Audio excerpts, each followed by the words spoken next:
हे traders, इस video को मैंने बनाया है बिगिनर्स को ध्यान में रखकर, ताकि ऑर्डर ब्लॉक्स को समझना सबके लिए आसान हो सके। हम बेसिक्स से लेकर एडवांस टेक्निक्स तक सब कुछ कवर करेंगे, चाहे आप बिगिनर हो या एडवांस ट्रेडर। पूरी वीडियो ध्यान से देखना ताकि आप हर कॉन्सेप्ट को डिटेल में समझ सको। मैं आपको 3 हाई प्रोबेबिलिटी ट्रेडिंग स्ट्रैटेजीज भी दिखाऊंगा जो ऑर्डर ब्लॉक्स पर बेस्ड हैं। अगर आप इस वीडियो को पूरा देख लोगे तो आपके पास ऑर्डर ब्लॉक्स को यूज करके कंसिस्टेंट प्रॉफिट्स करने की एक सॉलिड अंडरस्टैंडिंग होगी। कुल मिलाकर ये वीडियो ऑर्डर ब्लॉक्स ट्रेडिंग पर एक कंप्लीट मास्टर क्लास की तरह काम करने वाली है। तो चलो शुरू करते हैं। इस वीडियो में हम ये टॉपिक्स कवर करेंगे। सबसे पहले ऑर्डर ब्लॉक क्या होता है इसे समझते हैं। ऑर्डर ब्लॉक एक की एरिया होता है चार्ट पर, जहां सिग्निफिकेंट कैपिटल मार्केट में एंटर हुआ होता है, आमतौर पर बड़े बैंक या बड़े संस्थान द्वारा, जिन्हें स्मार्ट मनी भी कहा जाता है, क्योंकि ये सब्सटैंशियल कैपिटल के साथ ट्रेड करते हैं। इनके एक्शंस चार्ट पर नोटिसेबल प्राइस मूवमेंट्स लाते हैं। अगर आपको किसी स्पेसिफिक एरिया से तेजी से प्राइस मूव होता दिखे, जैसे कि यहाँ, तो ये इंडिकेशन हो सकता है कि स्मार्ट मनी ने पोजीशन ली है। प्राइस को इतनी तेजी से ऊपर ले जाने के लिए लार्ज बाय ऑर्डर्स की जरूरत होती है। जिस इनिशियल एरिया से ये ट्रेड्स एग्जीक्यूट होते हैं उसे ऑर्डर ब्लॉक कहा जाता है। ऑर्डर ब्लॉक्स 2 तरह के होते हैं, बुलिश ऑर्डर ब्लॉक्स जो लार्ज बाय ऑर्डर्स के कारण बनते हैं, और बेरिश ऑर्डर ब्लॉक्स जो लार्ज सेल ऑर्डर्स के कारण बनते हैं। इस वीडियो में मैं बुलिश ऑर्डर ब्लॉक्स को इस कलर में और बेरिश ऑर्डर ब्लॉक्स को इस कलर में दिखाऊंगा, लेकिन आप कोई भी कलर यूज कर सकते हो। एक बार जब ऑर्डर ब्लॉक आइडेंटिफाई हो जाता है तो ये पोटेंशियल ट्रेड अपॉर्चुनिटीज दे सकता है, क्योंकि प्राइस आमतौर पर रिटेस्ट करके उस एरिया से बाउंस करता है। उदाहरण के लिए, अगर आपने ऑर्डर ब्लॉक पर यहाँ बाई किया होता तो आपको अच्छा खासा प्रॉफिट मिल सकता था। अब आप सोच रहे होंगे कि क्या यह सपोर्ट और रेजिस्टेंस के जैसा है।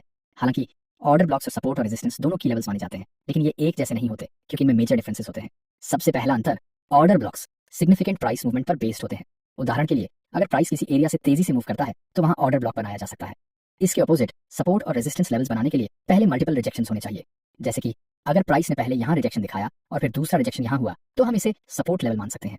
दूसरा अंतर, ऑर्डर ब्लॉक्स को चार्ट पर आमतौर पर थिक जोन्स या एरियाज की फॉर्म में ड्रॉ किया जाता है, जबकि सपोर्ट और रेजिस्टेंस लेवल्स को लाइंस की तरह दिखाया जाता है। अगर उन्हें जोन्स के रूप में भी दिखाया जाए तो वे थिन जोन्स होते हैं, ऑर्डर ब्लॉक्स जितने थिक नहीं होते। तीसरा अंतर, ऑर्डर ब्लॉक्स आमतौर पर वन टाइम यूज होते हैं, यानी अगर वो एक बार रिट्रेस हो जाए तो उनका इफेक्ट खत्म हो जाता है। इसके ऑपोजिट, सपोर्ट और रेजिस्टेंस लेवल्स को मल्टीपल टाइम्स रिटेस्ट किया जा सकता है। हालांकि ऑर्डर ब्लॉक्स और सपोर्ट एंड रेजिस्टेंस अलग अलग होते हैं, लेकिन इन्हें एक साथ भी यूज किया जा सकता है। उदाहरण के लिए, अगर कोई ऑर्डर ब्लॉक बनता है और प्राइस उसी समय रेजिस्टेंस लेवल पर भी होता है तो इसे कॉन्फ्लुएंस कहा जाता है। इस तरह का सेटअप मिलना आइडियल होता है, क्योंकि प्राइस के पास कॉन्फ्लुएंस एरिया पर रिएक्ट करने के हायर चांस होते हैं। अब ऑर्डर ब्लॉक्स का यूज करके ट्रेड करने से पहले हमें यह जानना जरूरी है कि उन्हें सही तरीके से आइडेंटिफाई कैसे करें। याद है, हमारे पहले एग्जाम्पल में मैंने बताया था कि अगर प्राइस किसी पॉइंट से सिग्निफिकेंटली मूव करता है तो हम वहां ऑर्डर ब्लॉक ड्रॉ कर सकते हैं, लेकिन ये इतना भी सिंपल नहीं है। सिग्निफिकेंट प्राइस मूव होने का मतलब ये नहीं है कि वहां ऑर्डर ब्लॉक मौजूद है। कुछ स्पेसिफिक रूल्स होते हैं जो ये तय करते हैं कि कोई ऑर्डर ब्लॉक वैलिड है या नहीं। तो वैलिड ऑर्डर ब्लॉक के 3 इंपॉर्टेंट रूल्स हैं जो बहुत जरूरी हैं, क्योंकि अगर आप इन्हें नहीं समझे तो स्ट्रैटेजी को सही से ट्रेड नहीं कर पाओगे। रूल नंबर 1, किसी प्राइस को ऑर्डर ब्लॉक के रूप में क्लासिफाई करने के लिए उसके बाद कुछ गैप क्रिएट होना चाहिए। इस गैप को लोग इनएफिशिएंसी या इम्बैलेंस कहते हैं। तो जब भी ये टर्म सुनो तो इसका सीधा मतलब होता है गैप। चलिए एक एग्जाम्पल देखते हैं ताकि आपको यह बेहतर समझ आए। यहाँ हमारे पास 2 सिमिलर प्राइस मूवमेंट्स हैं, दोनों ही सिग्निफिकेंटली ऊपर गए हैं, लेकिन एक की डिफरेंस को नोटिस करो। लेफ्ट साइड वाले मूवमेंट में पहली कैंडल की अपर विक और तीसरी कैंडल की लोअर विक के बीच एक गैप है, जबकि राइट साइड वाले में ऐसा नहीं है, क्योंकि वहां विक्स पूरी बॉडी से इंटरसेक्ट हो रही है। यही गैप इनएफिशिएंसी या इम्बैलेंस कहलाता है। इसीलिए भले ही दोनों सेटअप्स में अपवर्ड मूवमेंट है, लेकिन सिर्फ लेफ्ट वाला ही एक वैलिड ऑर्डर ब्लॉक माना जाएगा, क्योंकि वहां इनएफिशिएंसी मौजूद है। ऑर्डर ब्लॉक ड्रॉ करने के लिए इनएफिशिएंसी से ठीक पहले वाली फर्स्ट कैंडल लो और उसके फुल बॉडी को कवर करते हुए एक रेक्टेंगल ड्रॉ करो, टॉप विक से बॉटम विक तक। Rule number 2, order block unmitigated होना चाहिए। ऑर्डर ब्लॉक्स आमतौर पर वन टाइम यूज होते हैं। अगर प्राइस किसी ऑर्डर ब्लॉक को टच कर लेता है तो वह वैलिड नहीं रहता, मतलब अब उसे टेस्ट या रिट्रेस नहीं किया जा सकता। उदाहरण के लिए, मान लो कि आपने प्राइस में एक गैप या इनएफिशिएंसी स्पॉट किया और वहां ऑर्डर ब्लॉक ड्रॉ कर दिया। अगर प्राइस या सिर्फ विक भी उस ऑर्डर ब्लॉक को टच कर लेती है तो वह वैलिड नहीं रहेगा, क्योंकि वह अब टेस्ट हो चुका है। हालांकि टेस्ट हुए ऑर्डर ब्लॉक को दोबारा यूज करने की स्ट्रैटेजीज होती हैं, लेकिन इसे मैं बाद में वीडियो में कवर करूंगा। फिलहाल बस इतना याद रखो कि order block generally one time use होता है। रूल नंबर 3, सबसे इंपॉर्टेंट रूल ये है कि एक ऑर्डर ब्लॉक के बाद ब्रेक ऑफ स्ट्रक्चर या चेंज ऑफ कैरेक्टर होना चाहिए। अगर आपको ये टर्म्स पहले से पता है तो आप वीडियो को थोड़ा आगे तक स्किप कर सकते हो, लेकिन अगर आप नए हो तो इसका जल्दी से क्विक रिकैप देख लेते हैं। हम जानते हैं कि मार्केट में ट्रेंड्स होते हैं, अप ट्रेंड्स और डाउन ट्रेंड्स। चलो अप ट्रेंड को एग्जांपल के तौर पर लेते हैं। अप ट्रेंड में मार्केट सीधा ऊपर नहीं जाता, बल्कि एक स्ट्रक्चर तरीके से मूव करता है, जहां हायर हाईज और हायर लोज बनते हैं। इन्हें हायर हाईज इसलिए कहा जाता है क्योंकि हर नया हाई पिछले हाई से ऊंचा होता है, और हायर लोज इसलिए क्योंकि हर नया लो भी पिछले लो से ऊंचा होता है। दूसरी तरफ डाउन ट्रेंड में प्राइस लोअर हाईज और लोअर लोज बनाता है। लोअर हाईज इसलिए कहलाते हैं क्योंकि हर नया हाई पिछले हाई से नीचा होता है, और लोअर लोज इसलिए क्योंकि हर नया लो भी पिछले लो से नीचे होता है। अब अप ट्रेंड स्ट्रक्चर में जब प्राइस पिछले हाईज को तोड़कर हायर हाईज बनाता है तो इसे ब्रेक ऑफ स्ट्रक्चर कहा जाता है। लेकिन मार्केट हमेशा अप ट्रेंड में नहीं रहता, किसी पॉइंट पर ट्रेंड बदलता है। ये शिफ्ट तब होती है जब प्रीवियस लोज ब्रेक होते हैं, जिससे लोअर लोज बनते हैं। याद रखो, ब्रेक से पहले हमारे पास हायर लोज होते हैं, लेकिन जब प्राइस उन्हें तोड़ता है तो ये लोअर लोज बन जाते हैं। अप ट्रेंड में प्रीवियस लोज का ब्रेक होना चेंज ऑफ कैरेक्टर कहलाता है। ऐसा क्यों? क्योंकि ये मार्केट के कैरेक्टर को बदल देता है, अप ट्रेंड स्ट्रक्चर से डाउन ट्रेंड स्ट्रक्चर में, और ये साइकिल बार बार रिपीट होती जाती है। डाउन ट्रेंड के दौरान प्राइस लोअर हाईज और लोअर लोज बनाता है, जब प्रीवियस लोज ब्रेक होते हैं तो उसे ब्रेक ऑफ स्ट्रक्चर कहा जाता है। अगर फ्यूचर में प्राइस प्रीवियस हाइस को तोड़कर हायर हाइस बनाता है और वह अभी भी डाउन ट्रेंड में है तो इसे चेंज ऑफ कैरेक्टर कहते हैं, क्योंकि अब प्राइस का स्ट्रक्चर डाउन ट्रेंड से अप ट्रेंड में शिफ्ट हो जाता है। तो ये ब्रेक ऑफ स्ट्रक्चर और चेंज ऑफ कैरेक्टर का एक क्विक ओवरव्यू था। अब इसका ऑर्डर ब्लॉक से क्या कनेक्शन है? ऑर्डर ब्लॉक को वैलिड होने के लिए उसके बाद या तो ब्रेक ऑफ स्ट्रक्चर होना चाहिए या फिर चेंज ऑफ कैरेक्टर। चलिए एक एग्जांपल देखते हैं। इस चार्ट में हम देखते हैं कि प्राइस सिग्निफिकेंटली ऊपर गया और साथ ही एक गैप या इनएफिशिएंसी भी बना। तो यहाँ एक पॉसिबल ऑर्डर ब्लॉक हो सकता है, लेकिन इसका मतलब ये नहीं कि हम तुरंत ऑर्डर ब्लॉक ड्रॉ कर सकते हैं, क्योंकि पहले हमें ये देखना होगा कि मार्केट बाद में ब्रेक ऑफ स्ट्रक्चर या चेंज ऑफ कैरेक्टर बनाता है या नहीं। यहीं पर ध्यान दो, प्राइस ने अभी तक ब्रेक ऑफ स्ट्रक्चर नहीं बनाया है क्योंकि उसने ये प्रीवियस हाइस ब्रेक नहीं किए हैं। तो हमें वेट करना होगा कि प्राइस आगे कैसे डेवलप होता है। अब जब प्राइस इस हाई को ब्रेक करता है जिससे ब्रेक ऑफ स्ट्रक्चर बनता है, तब हम इनएफिशिएंसी से ठीक पहले वाली फर्स्ट कैंडल पर अपना ऑर्डर ब्लॉक ड्रॉ कर सकते हैं। फिर से हम देखते हैं कि प्राइस सिग्निफिकेंटली ऊपर गया, उसके साथ इनएफिशिएंसी बनी और उसके बाद हायर हाइस बनाते हुए ब्रेक ऑफ स्ट्रक्चर भी बना। तो ये एक और वैलिड ऑर्डर ब्लॉक बनाता है जिसे हम ड्रॉ कर सकते हैं। अब चलिए एक और एग्जांपल देखते हैं। इस चार्ट में प्राइस हायर हाइस और हायर लोज बना रहा है और यहाँ पर इनएफिशिएंसी की वजह से एक पॉसिबल ऑर्डर ब्लॉक है, लेकिन क्योंकि प्राइस ने अभी तक हायर हाइस नहीं बनाए हैं, हम इसे वैलिड ऑर्डर ब्लॉक नहीं मान सकते। कुछ समय बाद प्राइस नीचे मूव करता है और एक और पॉसिबल ऑर्डर ब्लॉक बनाता है, लेकिन इस बार ये बेरिश है। इसका कारण ये है कि यहाँ सिग्निफिकेंट डाउनवर्ड मूवमेंट हुआ है और इस बेरिश कैंडल पर इनएफिशिएंसी बनी है। इसके बाद प्राइस स्ट्रक्चर के प्रीवियस लोज को ब्रेक करता है जिससे लोअर लोज बनते हैं। क्योंकि अब ट्रेंड के दौरान लोअर लोज बने हैं, इसे चेंज ऑफ कैरेक्टर माना जाएगा और अब मार्केट स्ट्रक्चर डाउन ट्रेंड में शिफ्ट हो गया है। तो अब हम लेटेस्ट ऑर्डर ब्लॉक पर फोकस करेंगे जो कि करंट ट्रेंड के साथ अलाइन करता है, यानी यह बेरिश ऑर्डर ब्लॉक। पहले वाला बुलिश ऑर्डर ब्लॉक वैलिड नहीं है क्योंकि प्राइस ने वहां हायर हाइस नहीं बनाए, लेकिन यह बेरिश ऑर्डर ब्लॉक वैलिड है क्योंकि इसने चेंज ऑफ कैरेक्टर बनाया है। अब यहाँ एक और सिग्निफिकेंट अपवर्ड मूवमेंट हुआ है और साथ ही इनएफिशिएंसी बनी है जिससे पॉसिबल ऑर्डर ब्लॉक नजर आ रहा है, लेकिन क्योंकि प्राइस ने अभी तक ब्रेक ऑफ स्ट्रक्चर नहीं बनाया, ये ऑर्डर ब्लॉक अभी वैलिड नहीं है। कुछ समय बाद हम देखते हैं कि प्राइस पहले नीचे जाता है और फिर वापस ऊपर आता है जिससे एक और इनएफिशिएंसी बनती है और एक और पॉसिबल ऑर्डर ब्लॉक इंडिकेट होता है। इस बार प्राइस हायर हाइस बनाता है, लेकिन ये एक छोटे स्ट्रक्चर के अंदर हो रहा है, इसलिए ये छोटे स्ट्रक्चर के अंदर एक वैलिड ऑर्डर ब्लॉक बन जाता है। लेकिन अगर हम ध्यान से देखें तो हम ये भी देख सकते हैं कि प्राइस ने पहले के बड़े स्ट्रक्चर के अंदर भी हायर हाइस बनाए हैं। इसका मतलब ये है कि जो पहले पॉसिबल ऑर्डर ब्लॉक था अब वह वैलिड ऑर्डर ब्लॉक बन गया है क्योंकि प्राइस ने बड़े स्ट्रक्चर के अंदर हायर हाइस बनाए हैं। तो जब ऑर्डर ब्लॉक्स ड्रॉ करते हैं तो ये इस पर डिपेंड करता है कि ऑर्डर ब्लॉक किस स्ट्रक्चर के अंदर बना है। रिकैप करें तो वैलिड ऑर्डर ब्लॉक की 3 जरूरी कंडीशंस होती हैं। पहली, उसमें गैप, इनएफिशिएंसी या इंबैलेंस बनना चाहिए। दूसरी, वह अनटेस्टेड या अनमिटिगेटेड रहना चाहिए। तीसरी, उसके बाद ब्रेक ऑफ स्ट्रक्चर या चेंज ऑफ कैरेक्टर होना चाहिए। ऑर्डर ब्लॉक्स को पहचानना एक बेहतरीन स्किल है, लेकिन असली मजा तब आता है जब इन्हें ट्रेडिंग स्ट्रैटेजी में यूज करते हैं। अब मैं 3 powerful order block strategies reveal करने वाला हूं जो आपकी ट्रेडिंग को नेक्स्ट लेवल तक ले जा सकती है। Strategy number 1, multi time frame conformation. इस स्ट्रैटेजी में सबसे पहले हायर टाइम फ्रेम पर एक ऑर्डर ब्लॉक ढूंढना होता है। इस एग्जांपल में हम बिटकॉइन यूएसडी 4 घंटे के चार्ट का इस्तेमाल कर रहे हैं।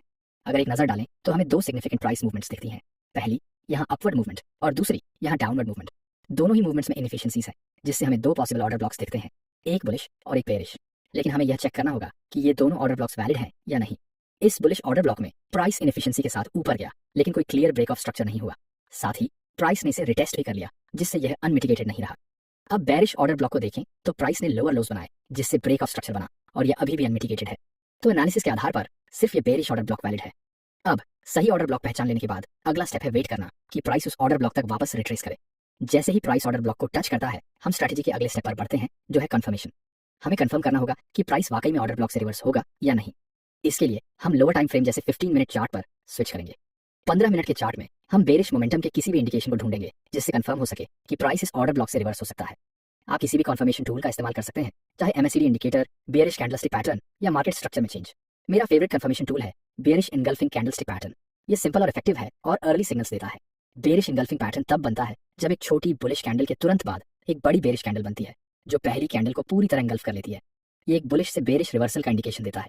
जैसे ही ये पैटर्न दिखे, आप सेल पोजीशन ओपन कर सकते हैं। फिर अपना स्टॉप लॉस ऑर्डर ब्लॉक के ऊपर रखें और टेक प्रॉफिट को स्टॉप लॉस के 2 गुना पर सेट करें। जैसा कि आप देख सकते हैं, ये स्ट्रैटेजी सॉलिड प्रॉफिट्स दे सकती है। यहाँ एक चीट शीट है जो आपको मल्टीपल टाइम फ्रेम्स पर ट्रेडिंग में मदद करेगी। अगर आपका हाई टाइम फ्रेम वीकली है तो low time frame 4 our use करें। अगर आपका हाई टाइम फ्रेम डेली है तो low time frame 1 our use करें। अगर आपका हाई टाइम फ्रेम 4 आवर है तो low time frame 15 minute use करें। अगर आपका हाई टाइम फ्रेम 1 आवर है तो low time frame 5 minute use करें। बस स्ट्रैटेजी नंबर 1 के लिए इतना ही। Strategy number 2, inducement traps. Inducement trap एक ऐसा सेटअप है जिसमें एक माइनर की लेवल मेजर ऑर्डर ब्लॉक के पास फॉर्म होता है। मान लो कि नीचे एक मेजर ऑर्डर ब्लॉक बन रहा है और उसके ऊपर मल्टीपल रिजेक्शंस के कारण एक माइनर की लेवल फॉर्म हो रहा है। इस माइनर की लेवल को इंड्यूसमेंट कहा जाता है।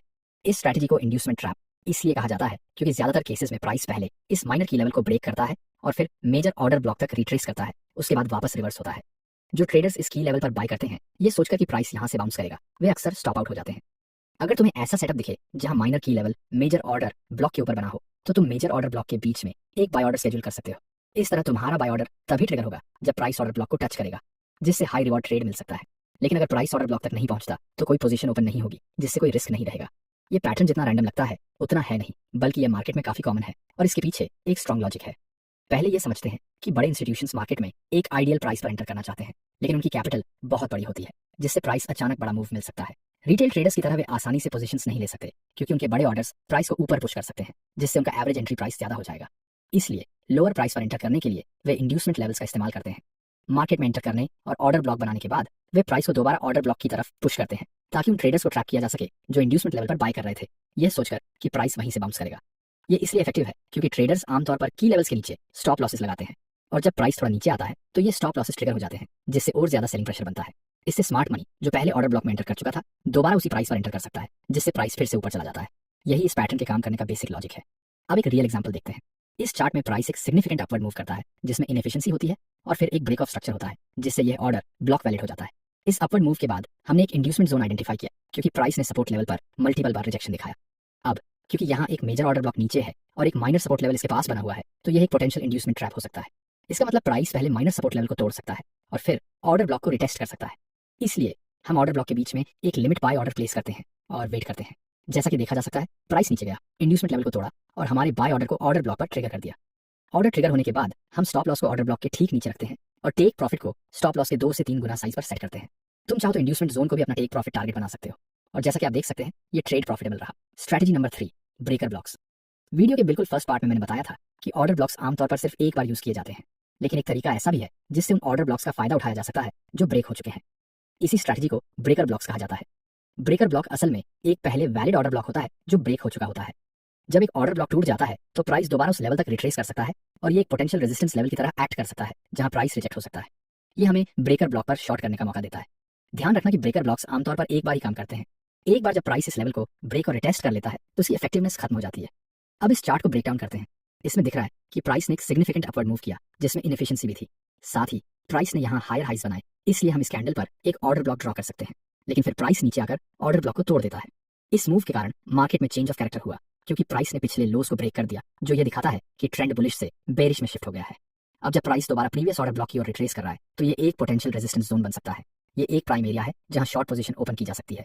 इसके बाद स्टॉप लॉस को ब्रेकर ब्लॉक के थोड़ा ऊपर प्लेस करो और टेक प्रॉफिट को स्टॉप लॉस के साइज से 2 गुना पर सेट करो।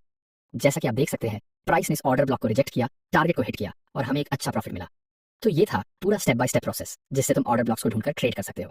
लेकिन अगर तुम बिल्कुल बिगिनर हो और तुम्हारे पास ट्रेडिंग का कोई एक्सपीरियंस नहीं है, तो मैं रिकमेंड करूंगा कि पहले कोई दूसरी स्ट्रैटेजी ट्राई करो। इस वीडियो में मैंने एक ऐसी स्ट्रैटेजी एक्सप्लेन की है जिसे कोई भी बिगिनर यूज करके कंसिस्टेंट प्रॉफिट्स कमा सकता है। वीडियो देखने के लिए धन्यवाद और मिलते हैं अगले वीडियो में।